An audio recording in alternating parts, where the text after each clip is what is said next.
Oi, meus amores! Vamos começar mais um vídeo da série aí, da nossa maratona bíblica. E eu queria pedir pra vocês, por favor, se vocês estiverem curtindo a nossa maratona aí, se inscreva no canal, ative as notificações e curta o vídeo pra gente dar continuidade aí. E compartilhe com seus amigos, clica aí no link, compartilhe com todo mundo que vocês conhecem pra gente estar formando aí uma corrente do bem. Eu acho que no final, o mínimo que vai acontecer é vocês estarem muito mais edificados e conhecerem realmente a palavra de Deus de ponta a ponta e não só um versículo ou outro, parar de ser aquela pessoa que decora um versículo e acha que sabe tudo da Bíblia. Não, vocês podem ver esse tempo que nós já estamos lendo aí, como são as histórias completas e como elas são ricas de muitos detalhes, né? Coisas que, assim, que às vezes a gente ouve um pedacinho ou ouve a história contada por um pastor ou por um profeta lá no púlpito e não faz ideia do que tinha realmente por trás de toda essa história, né? Então, vamos lá, vamos continuar aqui. Nós vamos ler agora o esplendor do reino de Salomão. O peso do ouro que Salomão recebia anualmente era 23.300 quilos, fora os impostos pagos por mercadores e comerciantes por todos os reis da Arábia e pelos governadores do país. O rei Salomão fez 200 escudos grandes de ouro batido, utilizando 3,6 kg de ouro em cada um. Também fez 300 escudos batidos de ouro batido com 1,8 kg de ouro em cada um. O rei os colocou no palácio da floresta do Líbano. O rei mandou fazer ainda um grande trono de marfim revestido de ouro puro. O trono tinha 6 degraus e o seu encosto tinha a parte alta arredondada. Nos dois lados do assento haviam braços com um leão junto a cada braço. Havia 12 leões nos 6 degraus, um de cada ponta de cada degrau. Nada igual havia sido feito em nenhum outro reino. Todas as taças do rei Salomão eram de ouro, bem como todos os utensílios do palácio da floresta do Líbano. Não havia nada de prata, pois a prata quase não tinha valor nos dias de Salomão. O rei tinha no mar uma frota de navios mercantes, com os navios de Irão. Cada 3 anos a frota voltava trazendo ouro, prata e marfim, macacos e pavões. O rei Salomão era o mais rico e o mais sábio de todos os reis da terra.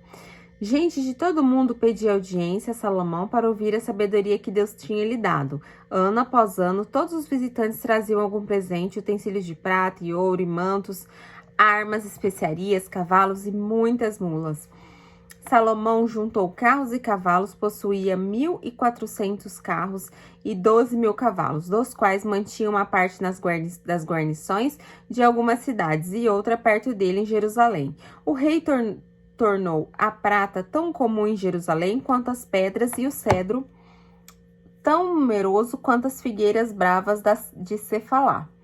Os cavalos de Salomão eram importados do Egito e de Cilícia, onde os fornecedores do rei os compravam. Importavam do Egito um carro por 7 quilos e 200 gramas de prata e um cavalo por 1,8 kg e exportavam para todos os reis dos hititas e amorreus.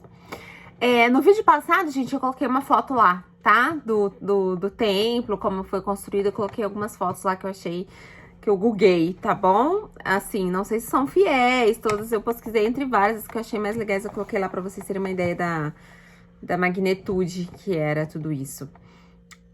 Capítulo 11, agora a gente vai entrar no assunto polêmico. As mulheres de Salomão. Queria dizer pra vocês que tá rolando um Reels aí no Insta, né? Falando que Salomão teve 1.000 mulheres. Mas ele não foi tão feliz quanto José, que teve apenas uma. E é verdade, né? Eu acho que isso é verdade, né? Às vezes você ter uma só vai fazer muito mais diferença na tua vida do que você ter 1.000 ali falando na sua cabeça. Ok? Vamos lá. O Salomão amou muitas mulheres estrangeiras, além da filha do faraó. Eram mulheres moabitas, amonitas, edonitas, sidônias e hititas. Elas eram das nações a respeito das quais o Senhor tinha dito aos israelitas: vocês não poderão tomar mulheres dentre essas nações, porque elas os farão desviar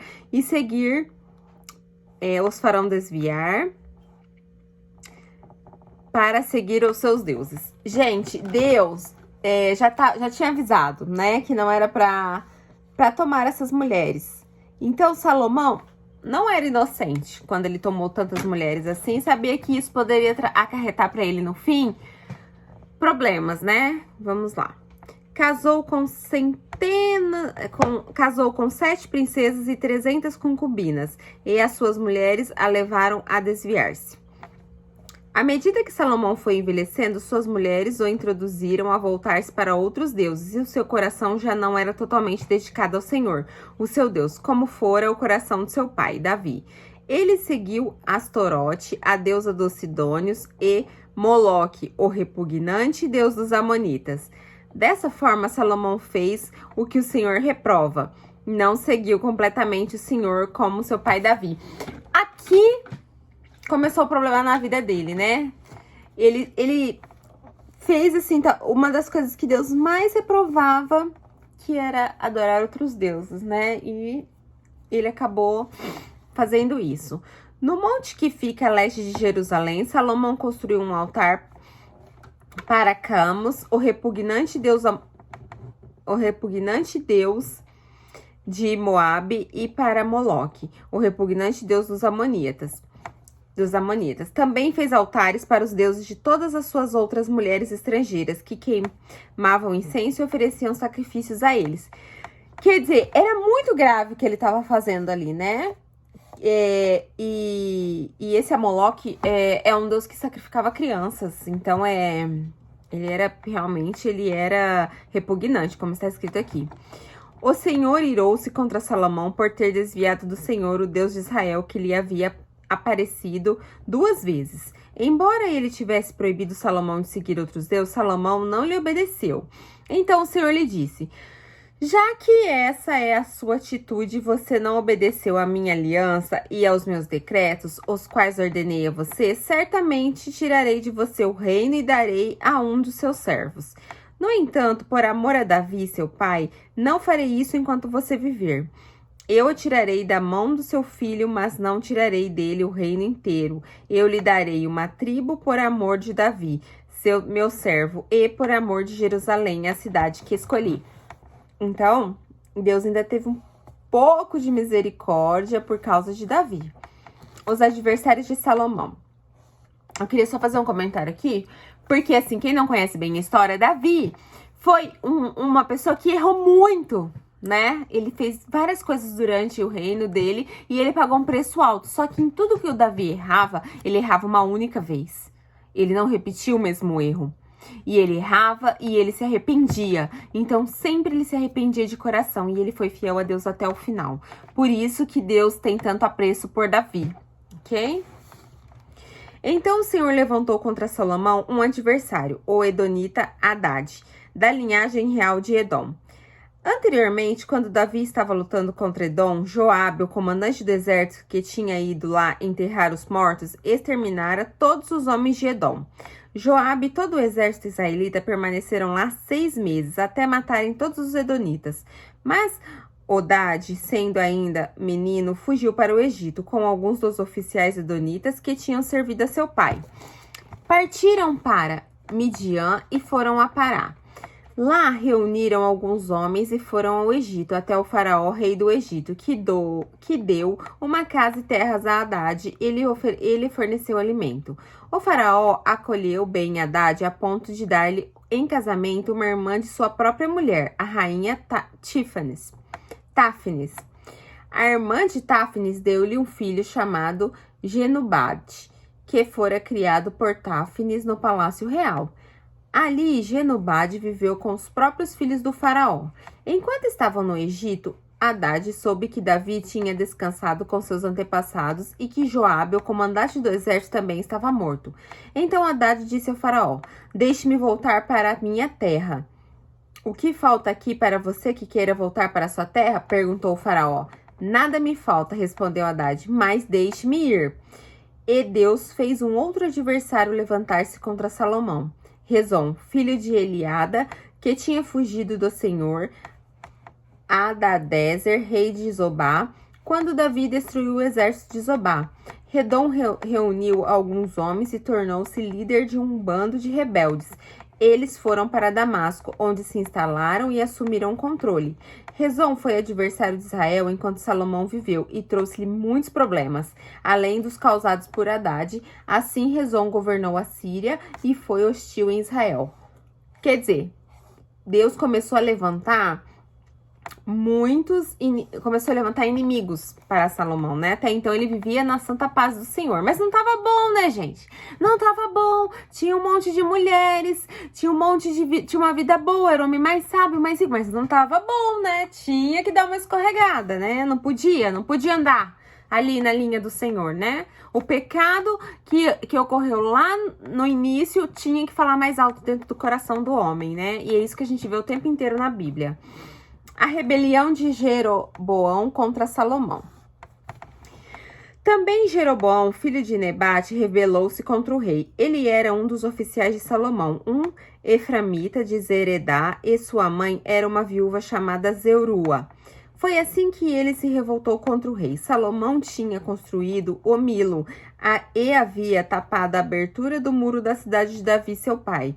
Ora, Jeroboão era um homem capaz, e quando Salomão viu que ele fazia bem seu trabalho, encarregou de todos os que faziam trabalho forçado, pertencentes à tribo de José. Naquela ocasião, Jeroboão saiu de Jerusalém e Aias, o profeta de Siló, que estava usando uma capa nova, encontrou-se com ele no caminho. Os dois estavam sozinhos no campo, e Aias segurou firmemente a capa que estava usando, rasgou-a em 12 pedaços e disse a Jeroboão: apanhe 10 pedaços para você, pois assim diz o Senhor, o Deus de Israel. Saiba que vou tirar o reino das mãos de Salomão e dar a você 10 tribos.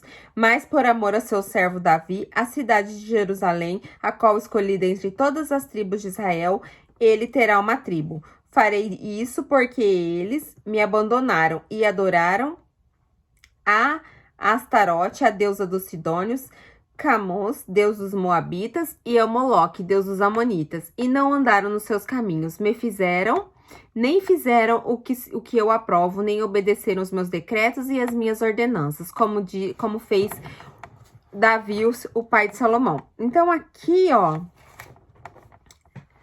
Aias já fez a profecia para Jeroboão, quando ele rasgou a capa, simbolizando que separariam as tribos. Mas não tirarei o reino todo das mãos de Salomão. Eu o fiz governante todos os dias de sua vida por amor ao meu servo Davi, a quem escolhi e a quem obedeceu os meus mandamentos e os meus decretos. Tirarei o reino das mãos do seu filho e darei 10 tribos a você.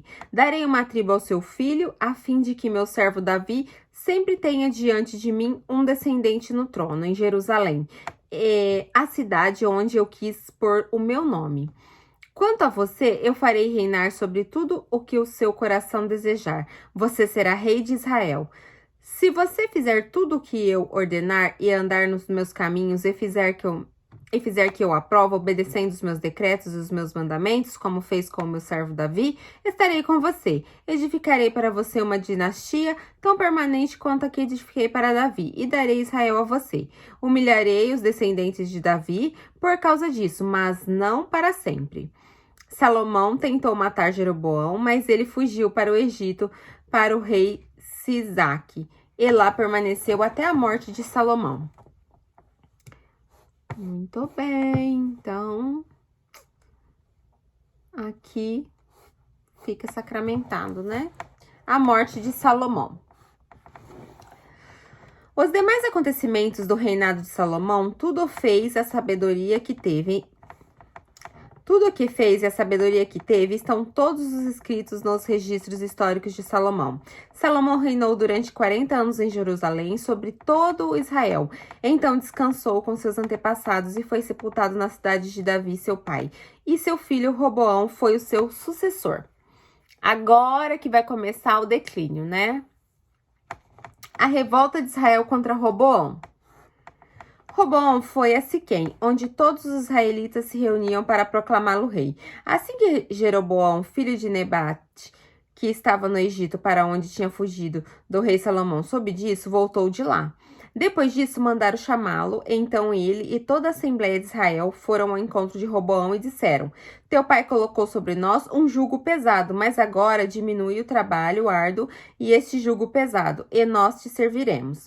Roboão respondeu: Voltem a mim daqui a 3 dias. Então o povo foi embora. Quer dizer, eles pediram para aliviar os trabalhos, pediram para ele ser um rei mais como se diz assim, um pouco menos rude, né? No caso, porque obrigavam eles a trabalhar demais. E o rei Roboão perguntou às autoridades que haviam servido ao seu pai Salomão durante a vida dele: Como vocês me aconselham a responder este povo? Eles responderam: Se hoje fores um servo deste povo e servi-lo, dando-lhe uma resposta favorável, eles sempre serão teus servos. Roboão, contudo, rejeitou o conselho. Quer dizer, aconselhar o certo, né?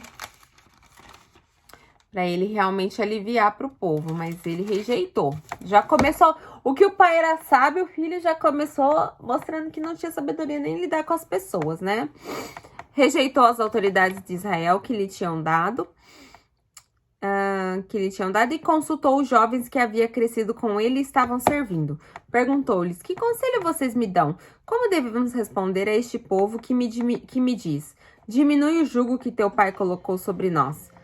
Os jovens que haviam crescido com ele responderam a este povo que te disse: Teu pai colocou sobre nós um jugo pesado, torna-o mais leve. Dize: Meu dedo mínimo é mais grosso do que a cintura do meu pai. Pois bem, meu pai lhes impôs um jugo pesado e eu o tornarei mais pesado. Meu pai os castigou com simples chicotes e eu castigarei com chicotes pontiagudos. 3 dias depois, Jeroboão e todo o povo voltaram a Roboão, segundo a orientação dada pelo rei. Voltem a mim daqui a 3 dias. E o rei lhes respondeu asperamente, rejeitando o conselho das autoridades de Israel, seguindo o conselho dos jovens, e disse: Meu pai tornou pesado o meu jugo e eu o tornarei mais pesado. Meu pai o castigou com simples chicotes e eu os castigarei com chicotes pontiagudos. E o rei não ouviu o povo, pois essa mudança nos acontecimentos vinha da parte do Senhor, para que se cumprisse a palavra do Senhor havia falado a Jeroboão, filho de Nebate, por meio do Silonita Aias. Quando todo Israel viu que o rei se recusava a ouvi-lo, respondeu ao rei: Que temos em comum com Davi? Que temos em comum com o filho de Jessé? Para suas tendas, ó Israel, cuide da sua própria casa, ó Davi. E assim os israelitas foram para suas casas. Quando, porém, os israelitas que moravam nas cidades de Judá, Roboão continuou com ele como rei deles.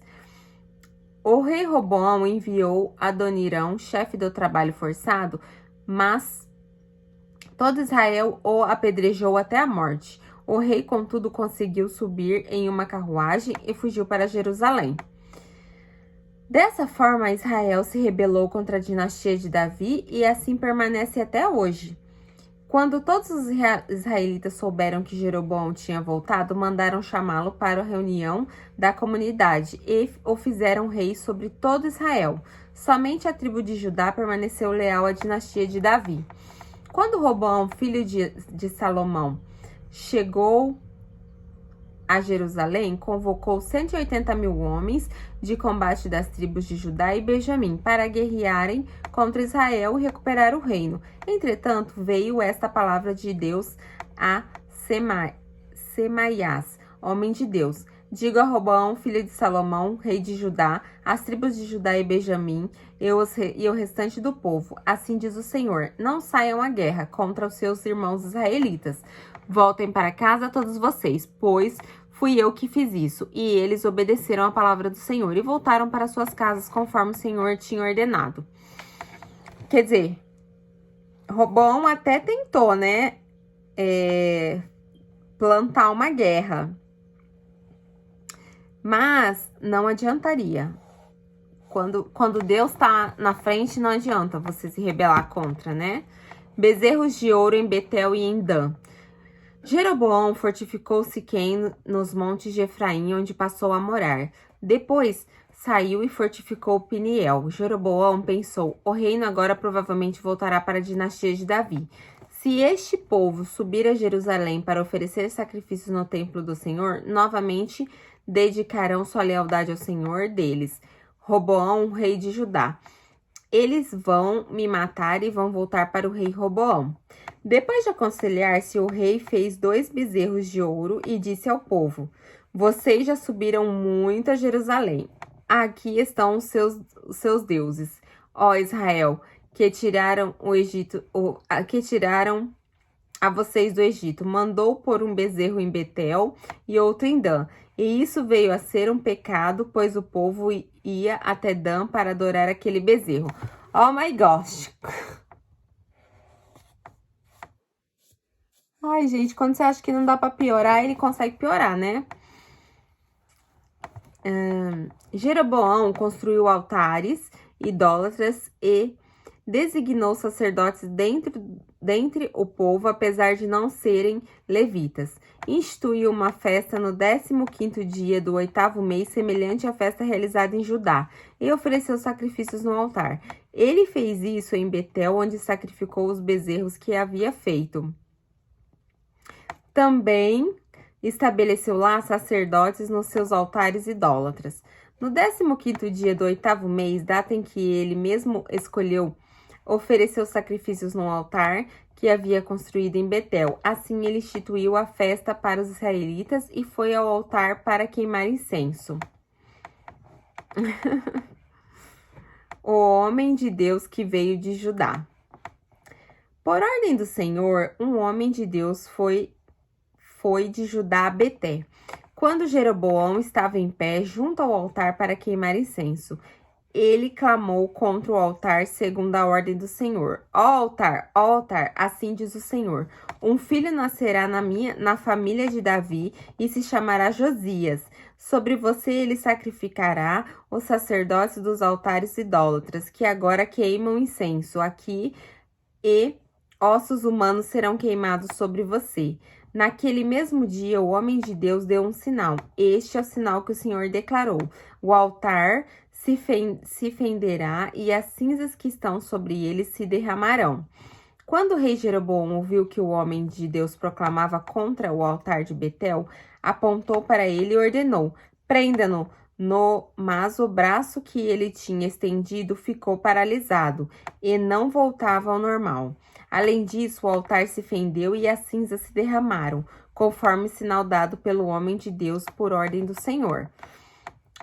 Então o rei disse ao homem de Deus: interceda ao Senhor, seu Deus, e ore por mim para que meu braço se recupere. O homem de Deus intercedeu ao Senhor e o braço do rei recuperou-se e voltou ao normal. O rei disse ao homem de Deus: venha à minha casa e coma comigo, e eu o recompensarei. Mas o homem de Deus respondeu ao rei: mesmo que me desse metade dos seus bens, eu não iria com você, nem comeria ou beberia nada neste lugar, pois recebi estas ordens pela palavra do Senhor: não coma pão, nem beba água, nem volte ao mesmo caminho por onde foi. Por isso, quando ele voltou, não foi pelo caminho onde tinha vindo a Betel. Ora, havia um certo profeta já idoso que morava em Betel. Seus filhos lhe contaram tudo que o homem de Deus havia feito naquele dia, e também o que ele dissera ao rei. O pai lhes perguntou: por qual caminho ele foi? E os filhos lhe mostraram por onde ele tinha ido. E o homem de Deus, que viera de Judá, então disse aos filhos: selem o jumento para mim. E depois de selarem o jumento, ele montou e cavalgou à procura do homem de Deus, até que encontrou sentado embaixo de uma grande árvore e lhe perguntou: você é o homem de Deus que veio de Judá? Sou eu, respondeu. Então o profeta lhe disse: venha à minha casa comer alguma coisa. O homem de Deus disse: não posso ir com você, nem posso comer pão ou beber água neste lugar. A palavra do Senhor deu-me esta ordem: não coma pão, nem beba água lá, nem volte pelo mesmo caminho de onde você foi. O profeta idoso respondeu: eu também sou profeta como você. E um anjo me disse por ordem do Senhor: faça-o voltar com você para sua casa para que come e beba água. Mas ele estava mentindo. E o homem de Deus voltou com ele e foi comer e beber água. Enquanto ainda estava sentado à mesa, a palavra do Senhor veio ao profeta idoso que havia feito voltar. Uau! E ele brandou ao homem de Deus que tinha vindo de Judá. Assim diz o Senhor: você desafiou a palavra do Senhor e não obedeceu a ordem que o Senhor, o seu Deus, deu a você. Você voltou, comeu pão e bebeu água no lugar onde ele falou que não comesse nem bebesse. Por isso, seu corpo não será sepultado no túmulo de seus antepassados. Quando o homem de Deus acabou de comer e beber, o profeta idoso selou seu jumento para ele. No caminho, um leão o atacou e o matou, e o seu corpo ficou estendido no chão, ao lado do leão e do jumento. Algumas pessoas que passavam viram o cadáver estendido ali, com o leão ao lado, e foram dar a notícia na cidade onde o profeta idoso vivia. Quando ele soube disso, exclamou: é o homem de Deus que desafiou a palavra do Senhor. O Senhor o entregou ao leão, que o feriu e o matou, conforme a palavra do Senhor tinha advertido.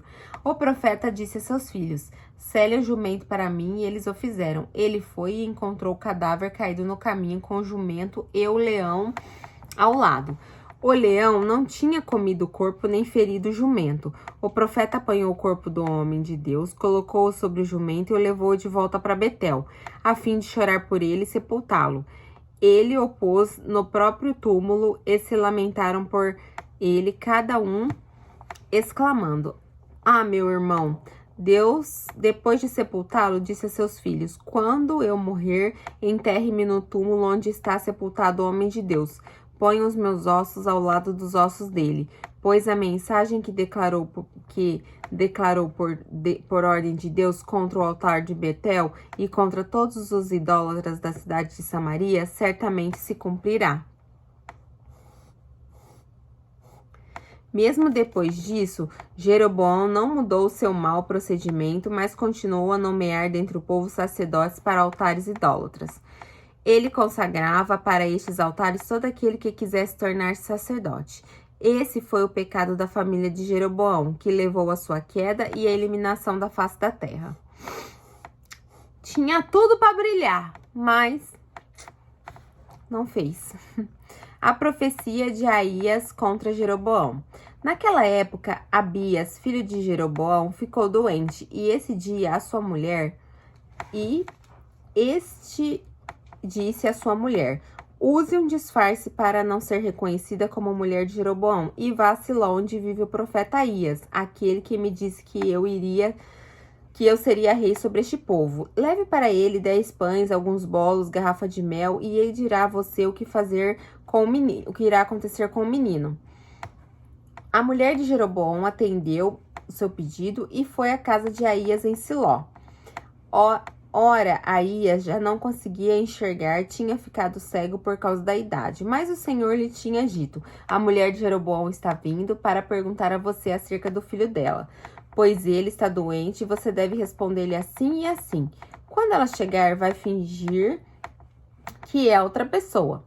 Quando Aías ouviu o som dos passos juntos da porta, disse: entre, mulher de Jeroboão, por que esse fingimento? Fui encarregado de dar más notícias a você. Vá dizer a Jeroboão que isto é o que o Senhor Deus de Israel diz: tirei-o dentro do povo, eu tornei líder de Israel, o meu povo. Tirei o reino da família de Davi e dei a você, mas você não tem sido como meu servo Davi, que obedecia os meus mandamentos e seguia todo o coração, fazendo apenas o que eu aprovo. Você tem feito mais mal do que todos os que vieram antes de você, pois você fez para você outros deuses ídolos de metal. Você provocou a minha ira e voltou as costas para mim. Ok? Por isso, trarei desgraça à família de Jeroboão. Matarei de Jeroboão até o último indivíduo do sexo masculino em Israel. Seja escravo, seja livre. Queimarei a família de Jeroboão até o fim, como quem queima esterco. Nossa, gente. Dos que pertencem a Jeroboão, os cães comerão os que morrerem na cidade, e as aves do céu se alimentarão dos que morrerem no campo. O Senhor falou. Quanto a você, volte para casa. Quando você puser os pés na cidade, o menino morrerá. Todo Israel chorará por ele e o sepultará. Ele é o único da família de Jeroboão que será sepultado, pois é o único da família de Jeroboão em quem o Senhor, o Deus de Israel, encontrou alguma coisa boa. O Senhor levantará para si um rei sobre Israel e eliminará a família de Jeroboão. O dia virá, quando? Agora mesmo. E o Senhor ferirá Israel de maneira que ficará como jugo balançado na água. Ele desarraigará Israel desde a boa terra que deu aos seus antepassados e os espalhará para além do Eufrates, pois provocaram a ira do Senhor com os postes sagrados que fizeram. Ele abandonará Israel por causa do pecado que Jeroboão cometeu e tem feito Israel cometer. Então a mulher de Jeroboão levantou-se e voltou para Tirza. Assim que ela entrou em casa, o menino morreu. Eles o sepultaram e todo Israel chorou por ele, conforme o Senhor predissera por meio de seu servo, o profeta Aías. Os demais acontecimentos do reinado de Jeroboão, suas guerras, como governou, estes escritos nos registros históricos de reis de Israel, ele reinou durante 22 anos e então descansou com seus antepassados, e o seu filho Nadab foi o seu sucessor. O reino de Roboão, rei de Judá. Roboão, filho de Salomão, foi rei de Judá, tinha 41 anos de idade quando começou a reinar, e reinou por 17 anos em Jerusalém, cidade que o Senhor havia escolhido dentre todas as tribos de Israel para nele pôr o seu nome. Sua mãe, uma amonita, chamava-se Maaná. Judá fez o que o Senhor reprova. Pelos pecados que cometeram, eles despertaram a sua ira zelosa, mais do que seus antepassados o tinham feito.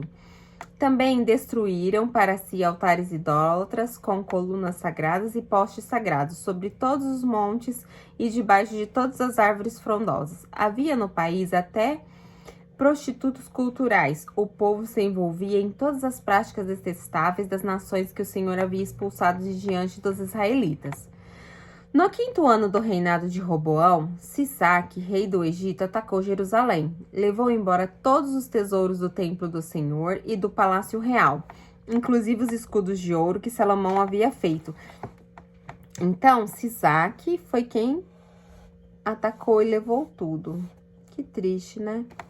Por isso, Roboão mandou fazer escudos de bronze para substituí-los, e o entregou aos chefes da guarda da entrada do palácio real. Sempre que o rei ia ao templo do Senhor, os guardas empunhavam os escudos e em seguida os devolviam à sala da guarda. Os demais acontecimentos do reinado de Roboão e tudo o que fez estão escritos nos registros históricos dos reis de Judá. Houve guerra constante entre Roboão e Jeroboão. Roboão descansou com seus antepassados e foi sepultado com eles na cidade de Davi. Sua mãe, uma amonita, chamava-se Maaná, e o seu filho Abias foi o seu sucessor. O reinado de Abias, rei de Judá. No 18º ano do reinado de Jeroboão, filho de Nebate, Abias tornou-se rei de Judá e reinou 3 anos em Jerusalém. O nome de sua mãe era Maaca, filha de Absalão. Ele cometeu todos os pecados que seu pai tinha cometido. Seu coração não era inteiramente consagrado ao Senhor, e seu Deus, quanto fora o coração de Davi, seu predecessor. No entanto, por amor de Davi, o Senhor, o seu Deus, concedeu-lhe uma lâmpada em Jerusalém, dando-lhe um filho como sucessor e fortalecendo Jerusalém. Pois Davi fizera o que o Senhor aprovara e não deixara de obedecer nenhum dos mandamentos do Senhor durante todos os dias de sua vida, exceto no caso de Urias, o hitita. E houve guerra entre Roboão e Jeroboão durante toda a vida de Abias. Os demais acontecimentos do reinado de Abias e todas as suas realizações estão escritos nos registros históricos do rei Judá. Também houve guerra entre Abias e Jeroboão. E Abias descansou com seus antepassados e foi sepultado na cidade de Davi. E o seu filho Asa foi o seu sucessor. O reinado de Asa e o rei Judá. No 20º ano do reinado de Jeroboão, rei de Israel, Asa tornou-se rei de Judá e reinou 41 anos em Jerusalém. O nome de sua avó era Maaca, filha de Absalão. Asa fez o que o Senhor à prova, tal como Davi, seu predecessor. Expulsou do país os prostitutos culturais e desfez de todos os ídolos que seu pai havia feito. Chegou até a depor sua avó Maaca da posição de rainha-mãe, pois ela havia feito um poste sagrado repugnante. Asa derrubou o poste e queimou no Vale do Cedron. Embora os altares idólatras não tenham sido eliminados, o coração de Asa foi totalmente dedicado ao Senhor durante toda a sua vida. Ele trouxe para o templo do Senhor a prata e o ouro, os utensílios que ele e seu pai haviam consagrado. Houve guerra entre Asa e Baasa, rei de Israel, durante todo o reinado deles. Baasa, rei de Israel, invadiu Judá e fortificou Ramá, para que ninguém pudesse entrar nem sair do território de Asa, rei de Judá. Então Asa juntou a prata e o ouro que haviam sobrado no tesouro do templo do Senhor e do seu próprio palácio. Confiou tudo isso a alguns dos seus oficiais e os enviou a Ben-Hadad, filho de Traboim, e neto de Zezion, rei da Síria, que governa em Damasco, com uma mensagem que dizia: façamos um tratado, como fizeram meu pai e o teu. Estou te enviando como presente prata e ouro. Agora rompe o tratado que tens com Baasa, rei de Israel, para que ele saia do meu país. Ben-Hadad aceitou a proposta do rei Asa e ordenou os comandantes de suas forças que atacassem a cidade de Israel. Ele conquistou Ijon, Dan, Abel-Beate, Maaca e todo o Quinerete, além de Naphtali. Quando Baasa soube disso, abandonou a construção dos muros de Ramá e foi para Tirza. Então o rei Asa reuniu todos os homens de Judá, ninguém foi isento, e eles retiraram de Ramá as pedras e a madeira que Baasa estava usando com esse material. Asa fortificou Geba em Benjamim e também Mispa. As demais acontecimentos do reinado de Asa, todas as suas realizações, todos os seus atos e todas as cidades que construiu, tudo isso está escrito nos registros históricos dos reis judás. Na velhice, Asa sofreu uma doença nos pés e, quando descansou com seus antepassados, foi sepultado com eles na cidade de Davi, seu predecessor. O seu filho Josafá foi o seu sucessor. Então, Asa foi um bom rei, né? Ele deu um alívio aí, né? Para todas as coisas ruins que eles estavam fazendo, né? E aí, vamos entrar agora no reinado de Nadab, rei de Israel. Nadab, filho de Jeroboão, tornou-se rei de Israel no 2º ano do reinado de Asa, rei de Judá, e reinou 2 anos sobre Israel. Fez o que o Senhor reprova, andando nos caminhos do seu pai e no pecado que ele tinha levado a Israel a cometer.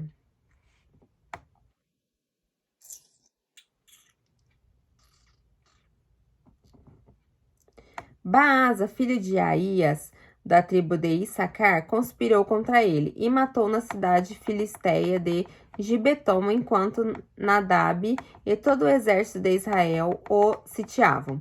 Baasa matou Nadab no 3º ano do reinado de Asa, rei de Judá, e foi o seu sucessor. Assim que começou a reinar, matou toda a família de Jeroboão.